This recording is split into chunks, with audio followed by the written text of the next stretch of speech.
Bonjour, c'est Christelle Cronier. Aujourd'hui, coup de téléphone à Philippe Henriet. Ingénieur de formation, sans connaissances financières particulières, il a créé sa propre stratégie. Avec détermination et rigueur, tout en s'entourant d'experts, il nous explique comment transformer son argent en liberté. Bonjour Philippe. Bonjour Christelle, merci de me recevoir. Je m'interroge beaucoup sur pas mal de choses et notamment sur c'est quoi avoir un mental de rentier. Il paraît qu'il faut avoir un mental particulier. Pour moi, avoir un mental de rentier, c'est surtout développer la conviction, en fait, la certitude et puis expérimenter que c'est possible d'arrêter de travailler pour l'argent et de faire travailler l'argent pour soi en utilisant son propre génie financier. C'est ce que vous appelez la liberté financière. Alors, en quoi, pour vous, l'argent est-il une énergie ? En fait, j'aime bien comparer l'argent à l'électricité. C'est peut-être mon côté ingénieur qui ressort. Et j'ai même envie de dire, l'argent, c'est un potentiel d'énergie. C'est-à-dire que l'argent va prendre sa force, sa puissance en circulant. Tout comme l'électricité, elle va choisir de préférence les meilleurs conducteurs, donc elle va utiliser tous les canaux, les circuits qui facilitent sa circulation, un petit peu comme l'eau. Et si on prend encore l'exemple de l'eau, eh bien, quand il va se mettre à pleuvoir, l'eau va tomber sur les montagnes et puis elle va le ruisseler, elle va trouver les endroits où elle peut s'infiltrer le plus facilement et puis finalement elle va redescendre au plus bas, c'est-à-dire au niveau de l'océan. Donc partout où il y a de l'eau, ça va rejoindre l'endroit où il y en a le plus, quoi. On part de l'endroit où il y en a le moins à l'endroit où il y en a le plus. Voilà. Et puis comme toute énergie, elle est difficile à stocker. Si on prend une batterie, si on la laisse dans un coin, la batterie va progressivement se décharger. C'est la même chose avec l'argent. Si on prend un billet de 200 € qu'on le met sous le matelas, au bout d'un an, avec l'inflation aujourd'hui qui est à 6-7%, on va récupérer notre billet de 100, mais il n'en vaudra plus que 93 ou 94, c'est-à-dire qu'on pourra pas, la valeur de ce que représente ce billet aura diminué. Et puis c'est présent partout en fait. L'électricité, typiquement, on en a partout. Il y en a dans les murs, on en a même à l'intérieur de nous. Hein. C'est comme ça que les cellules discutent entre elles avec tous nos atomes. On en a dans notre téléphone. Et bien l'argent, c'est pareil. Il y en a partout. C'est juste qu'il faut savoir le mettre à son service. Et puis c'est une ressource qui est à la fois très subtile et en même temps très puissante. Un train, l'électricité, on peut faire fonctionner un téléphone, qui est vraiment d'électronique du courant faible, et puis on peut faire fonctionner un train qui est quand même quelque chose de très puissant. Et j'aime bien cette image de Pirelli qui disait sans maîtrise, la puissance n'est rien. C'est un petit peu pareil pour l'électricité ou pour l'argent. On peut facilement mettre ses deux doigts dans la prise, et c'est ça qui fait peur. Voilà. Oui, ça fait peur à beaucoup de monde. Et puis ces questions de sécurité financière, forcément, sont le centre des préoccupations de chacun. L'argent, vous dites que pour vous, finalement, c'est devenu aujourd'hui un jeu dont vous connaissez les règles. Alors, est-ce que vous pouvez nous en donner quelques règles essentielles ? Oui, alors en fait.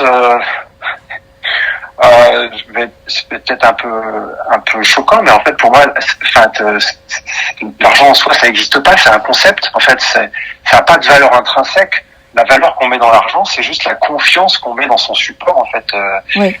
Ce qui compte, c'est la création de valeur. En fait, l'argent, il est juste là pour matérialiser un échange équitable de valeur.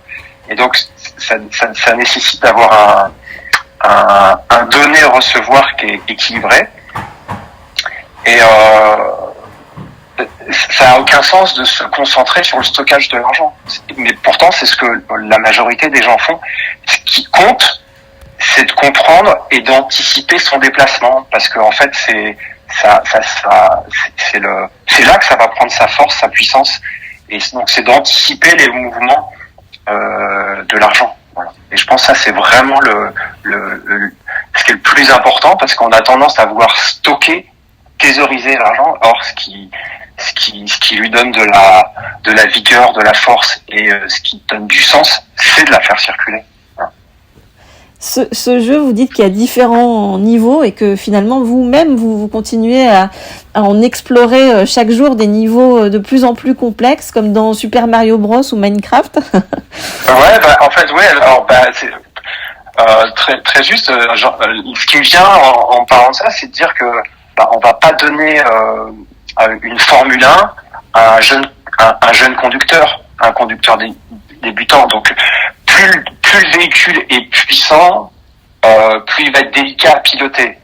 Et c'est la même chose pour les véhicules d'investissement. Plus un investissement va être performant, plus il va être délicat à maîtriser, et plus le risque associé va être élevé. Et je parle de l'investissement parce que en fait c'est une des 4 compétences clés pour maîtriser entre guillemets l'argent, si tant est qu'on puisse dire maîtriser. Je pense qu'il y a la première compétence, c'est savoir faire de l'argent.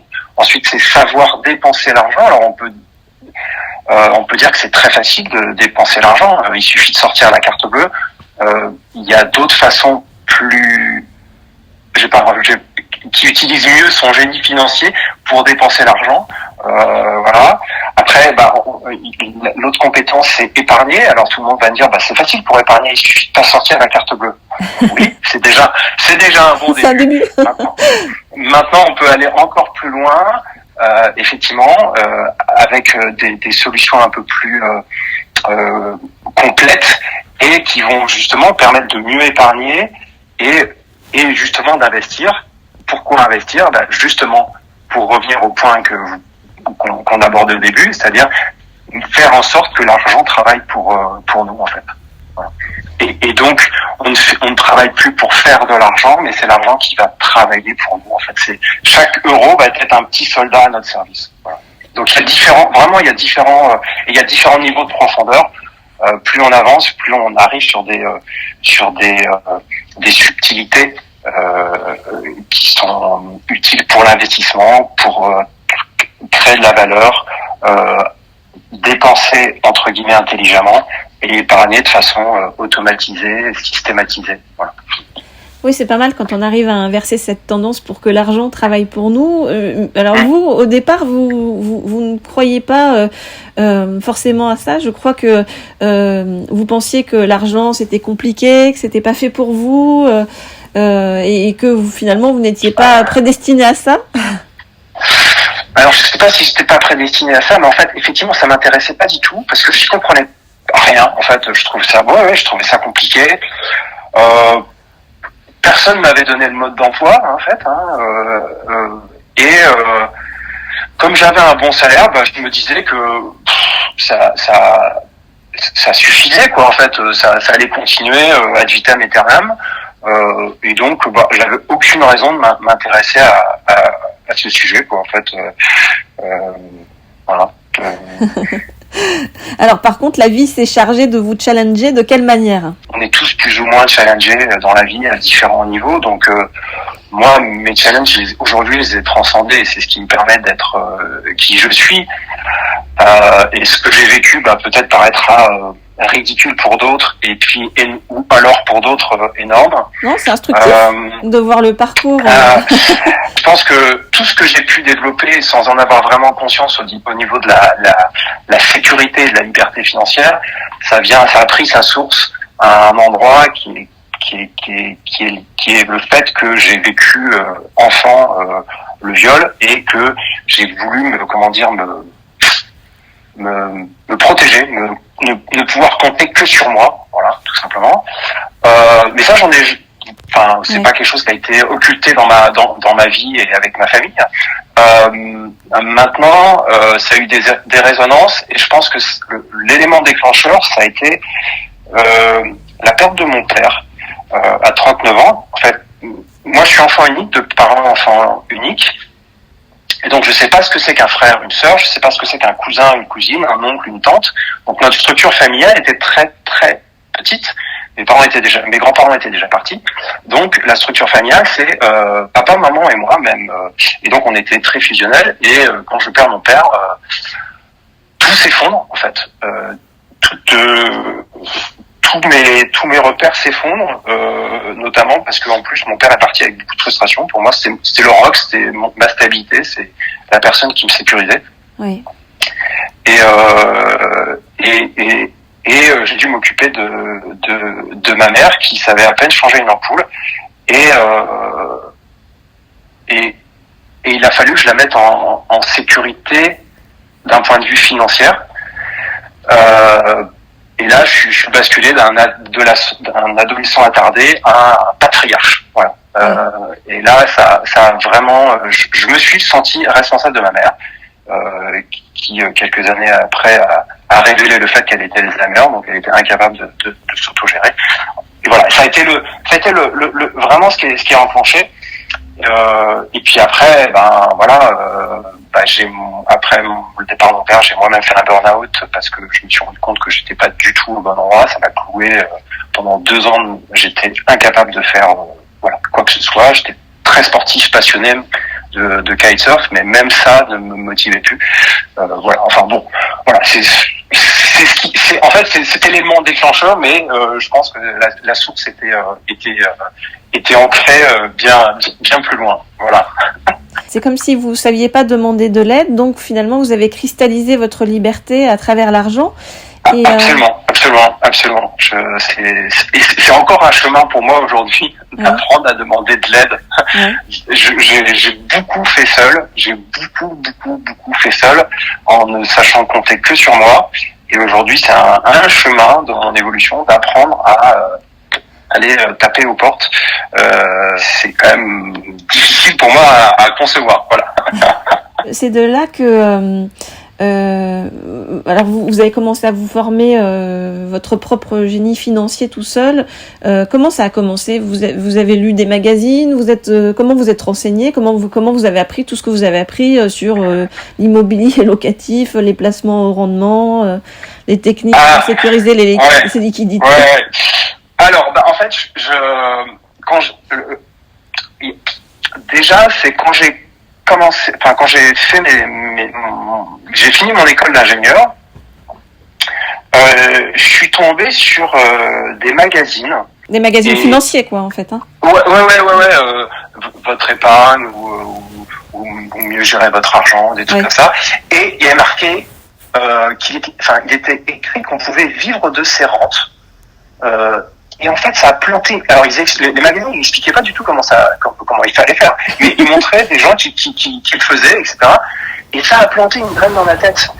Et donc, ce truc-là, donc, bien sûr, j'avais pas le chemin, mais je savais que c'était possible. Donc, il y a un truc ça a planté une graine. Alors je l'ai pas arrosé tout de suite, et je pense que c'est le départ de mon père qui a vraiment enclenché le truc, parce que là je n'avais pas le choix. Il fallait que je m'occupe de ma mère, fallait que voilà. Et donc là j'ai commencé à lire des livres, à lire des newsletters de conseillers en gestion de patrimoine. Mais que je ne comprenais rien. Pour moi, c'était du chinois. Mais et de la même façon, j'avais un peu d'argent puisque j'étais salarié, donc j'ai toujours appris à économiser, donc j'épargnais. Voilà. J'allais voir des conseillers en gestion de patrimoine qui me disaient voilà, il faut placer là, etc. Je faisais ce qu'ils me disaient, mais je ne comprenais rien. Quand ils m'expliquaient, c'était un truc de fou. Il me parlait. Et j'avais l'impression qu'il me parlait chinois. Pourtant, j'étais ingénieur, je travaillais j'avais des postes, la responsabilité, et je lui demandais une nouvelle explication, et je me rendais compte que je ne comprenais pas. Donc, j'ai hésité à demander une nouvelle fois de répéter, parce que je me dis, je vais passer pour un con. Et résultat, je ne demandais pas de répéter, et je signais sans vraiment rien comprendre. Donc, au moment où mon père est parti et qu'il a fallu que je prenne les affaires de ma mère en main, je me suis dit non, mais là, c'est plus possible. Là. Ce truc-là, c'est prioritaire. Il faut que je comprenne comment ça marche. Donc, j'ai lu des bouquins, j'ai acheté des formations, J'ai rencontré des mentors, que ce soit Nathalie Cariou, Laurent Chenot, Aurélien Vaqueur, Olivier Roland, enfin voilà. Je les ai rencontrés, j'ai lu ce qu'ils faisaient, j'ai acheté leur formation, je les ai rencontrés. Et puis après, j'ai fait du test and learn, j'ai essayé des trucs, il y a des trucs ça marchait, il y a des trucs ça n'a pas marché, etc. Et puis après, j'ai fini par progressivement mettre des briques en place et puis m'entourer d'experts, un expert comptable, un avocat fiscaliste, un chasseur immobilier, des conseillers divers, donc en bourse, en private equity, aujourd'hui en crypto, etc. etc. Voilà. Et j'ai perçu il n'y a pas très longtemps que je ne savais pas demander de l'aide autre, enfin jusqu'à il y a très peu de temps, autre que si elle était rémunérée. Exactement. Ouais. Voilà. Et donc j'ai percuté il n'y a pas très longtemps, c'est il y a 2-3 mois, que j'avais un chemin à faire pour être en capacité de demander de l'aide non rémunérée. Bah, c'est bien, vous avez un bon recul sur vous-même, donc c'est déjà un bon début. Puis surtout, ça comment dire, ça rassure, ça va rassurer beaucoup de gens qui vont nous écouter et qui vont se dire, voilà, tout est accessible à tout le monde, même si on n'y comprend rien au départ. Ah ouais, j'avoue que là, c'était compliqué au départ. Waouh. Alors, quels sont les bons conseils que vous pouvez donner pour faire des bons investissements, pour devenir rentier, puisque finalement, c'est ce que vous êtes devenu, hein, vous vous définissez comme kitesurfer rentier.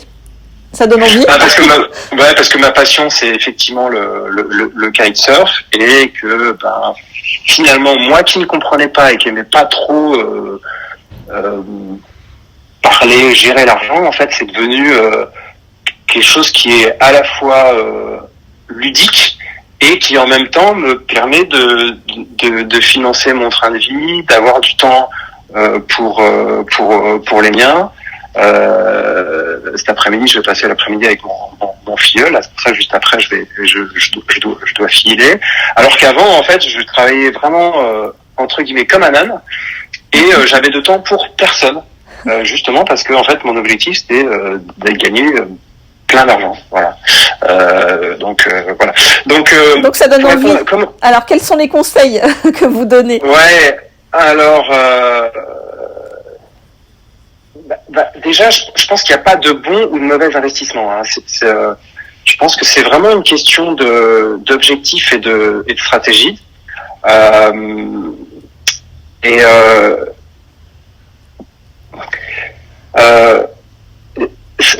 va être lié plutôt à la temporalité que je me fixe, et pour obtenir pour atteindre mon objectif, et au risque que je suis prêt à prendre, en fait. Voilà.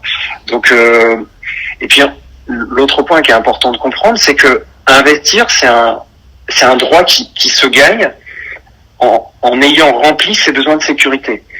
Et ce que j'aime bien, il y a Warren Buffett qui dit ça, qui dit n'espère pas gérer de l'argent tant que tu ne sais pas gérer tes émotions. Et c'est très vrai, c'est-à-dire que on n'obtient pas ce que l'on veut, on obtient ce que l'on est. Et ce que l'on est, en fait, c'est la somme de nos pensées conscientes et inconscientes. C'est à la fois nos croyances conscientes et nos croyances inconscientes. Oui. J'aime bien affiner en disant qu'on n'obtient pas ce qu'on veut, on obtient ce que l'on tolère. C'est à partir de ce moment-là qu'on va se mettre à bouger, et puis ce que l'on croit possible. Et ça, c'est notre plafond de verre. Voilà. Donc on oscille entre ces deux choses, et c'est ça qu'il va falloir, qu'il est important d'identifier et éventuellement de faire bouger en fonction des objectifs qu'on se fixe. Parce qu'on peut avoir des objectifs conscients très élevés, et puis à l'intérieur, de façon totalement inconsciente, on a un plafond de verre que, pour une raison ou pour une autre, alors on va pas réussir à dépasser. Ça peut être lié effectivement à ce qu'on appelle des croyances limitantes, ça peut être lié à des loyautés familiales, ça peut être lié à des ornières mentales, enfin plein de choses qui font que en fait on va pas pouvoir, on va tout faire inconsciemment pour se saboter, en fait. Voilà. Et donc c'est ça qui c'est intéressant d'aller investiguer ces endroits et de nettoyer, de guérir ces espaces. Donc, pour faire un bon investissement, j'ai envie de dire, il faut avoir un objectif. Oui. Voilà. Définir une stratégie. Parce que ce qui peut être le plus important, c'est de mettre en œuvre cette stratégie, et puis s'entourer de personnes qui ont déjà mis en place cette stratégie. Et si besoin, peut-être se former, parce que les véhicules qu'on va vouloir utiliser pour mettre en œuvre cette stratégie, soit on les connaît pas, donc soit il y a des expertises à développer, des compétences à développer qu'on ne connaît pas. Et alors, le point qui va derrière, c'est que comme c'est difficile de savoir ce qu'on ne sait pas, il y a plein d'endroits, comme on sait même pas que ça existe, on n'envisage même pas que ce soit possible. Voilà. Donc, il y a plein de stratégies qu'on ignore, tout simplement parce qu'on ne sait pas qu'elles existent. Voilà. Et donc, comment on fait alors pour savoir que ça existe?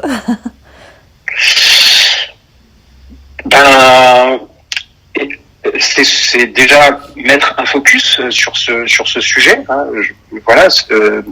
Ce sur quoi on met notre attention va avoir tendance à se développer. Donc c'est important de mettre un focus particulier sur ce sujet. La plupart des gens vont dire oui, mais j'ai pas le temps. Ok, très bien. Si tu ne fais pas de ce sujet une priorité, n'attends pas que dans ta vie ça devienne quelque chose qui fonctionne correctement. Enfin voilà, c'est un espèce de cercle vertueux quoi en fait. Hein. Le meilleur exemple que je prends, c'est quelqu'un qui achète pour une femme un sac ou des chaussures, ou pour un homme une voiture ou un vélo ou je sais pas un objet sportif.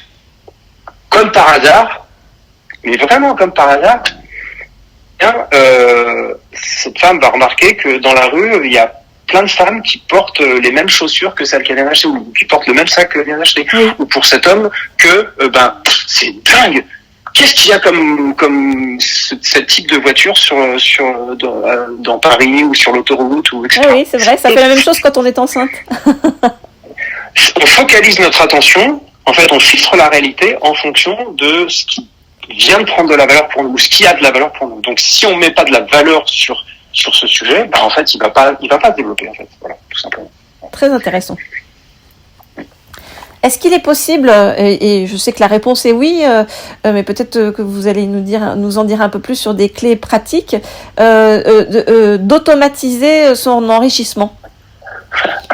Alors, oui, Christelle, c'est possible. Et merci pour la question parce que j'ai envie de dire oui, et en même temps, c'est essentiel en fait. C'est vraiment essentiel. En fait, il faut.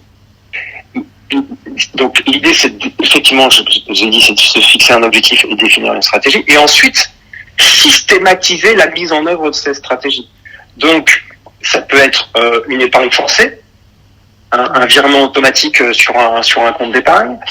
Ça peut être ce qu'on appelle dès lors qu'on va investir, ça peut être ce qu'on appelle le DCA, Dollar Cost Average, c'est-à-dire qu'on va investir sur un véhicule que l'on a défini à l'avance, un montant fixe toutes les semaines, tous les mois. Par exemple, typiquement, j'ai plusieurs trucs qui tournent, dont un qui tourne toutes les semaines, j'investis 50 € en Bitcoin. Et ça se fait automatiquement sans j'y pense. Oui. J'ai pas besoin d'y penser, ça se fait automatiquement. Okay. Ça peut être le remboursement d'un emprunt. Voilà, surtout si on utilise l'effet de levier pour créer de la richesse. Le remboursement de l'emprunt, il se fait automatiquement, il est prélevé à la source. Donc en fait, ça se fait automatiquement. Donc, en fonction de l'objectif et des stratégies qu'on va décider, l'idée c'est d'automatiser, de systématiser notre stratégie de façon à dégager le mental pour plus avoir à réfléchir et surtout ne pas y mettre de l'émotionnel, parce qu'en fait le grand danger dans l'investissement et dans la relation à l'argent, c'est tout ce qui est émotionnel. C'est-à-dire que finalement, par rapport à l'argent, on doit réagir qu'avec son mental? Alors, c'est pas tout à fait ce que j'ai dit. C'est-à-dire que on est très vite influencé dans nos décisions par nos émotions, en fait. Oui. Et on peut très facilement prendre de mauvaises décisions parce que nos émotions vont prendre le dessus. Et tout ça, ça vient tout simplement de la... En fait, on reste, malgré tout, si on est des animaux intelligents, on reste quand même des animaux. Donc, on a en nous un instinct de survie. Et cet instinct de survie, il est basé sur un truc très simple, c'est le manque. Oui. Okay, c'est le manque de nourriture. Et donc, on a une peur maladive du manque. Manquer d'eau, manquer de nourriture, manquer de partenaire sexuel, qui devient dans notre humanité un partenaire amoureux, etc., etc. Mais c'est exactement la même chose. On est dans ce truc atavique de peur. Donc c'est un vrai chemin de travailler sur l'ouverture des chakras et le fait que tout est abondant, en fait. Tout est là, tout est présent. On ne manque de rien. L'air est abondant, il y en a pour tout le monde. Personne va en manquer. L'eau est présente, il y en a pour tout le monde. Personne va en manquer. Et de la même façon, l'argent, il y en a pour tout le monde, dès lors qu'on est capable de créer de la valeur. Et il ne va en manquer à personne. Et on ne va prendre l'argent de personne, en fait. Oui, vous avez raison. En fait, c'est vraiment de revenir à son instinct naturel, comme les animaux, et de voir que la nature est abondante, quoi, finalement. Absolument, ouais. C'est un processus continu, hein, de se rendre compte que on est dans l'abondance. À titre personnel, moi, c'est quelque chose que je continue à faire, en fait, hein. De revenir sur des choses simples, de mesurer le fait que tout est en abondance, quoi, et que c'est important que j'ai de la gratitude pour ça, en fait. Mais comment vous faites ça? Est-ce que vous avez des rituels, des mantras, des choses que vous répétez tous les jours? Alors moi, je suis assez discipliné, voilà. Ouais. Mais oui, effectivement, j'ai des rituels qui passent par le corps, j'ai des rituels qui passent par des audios, et puis ça devient une espèce de philosophie une philosophie de vie, c'est-à-dire de remercier les petits cadeaux de la vie qui nous arrivent au quotidien. C'est-à-dire c'est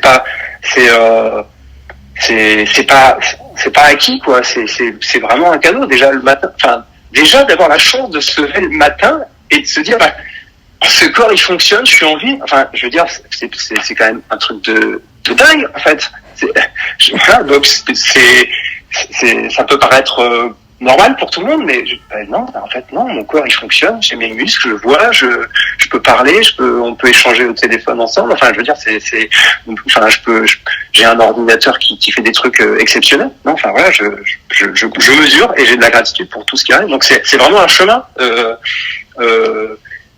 C'est des cadeaux qui nous sont offerts tous les jours, quoi. Vous avez créé le programme Mentoring Finance. Alors à qui ça s'adresse?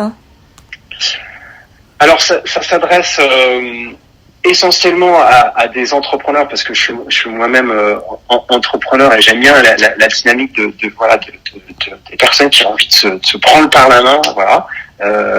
Et je trouve que voilà, c'est important de se responsabiliser sur ce que l'on vit, voilà, puisque j'ai la conviction que ce que l'on vit n'est que le résultat de qui on est, voilà. Et je pense qu'un entrepreneur, il a cette conscience. Maintenant, il y a aussi d'autres personnes, je me rends compte, qui sont salariés, mais qui ont aussi cette volonté de se prendre en main.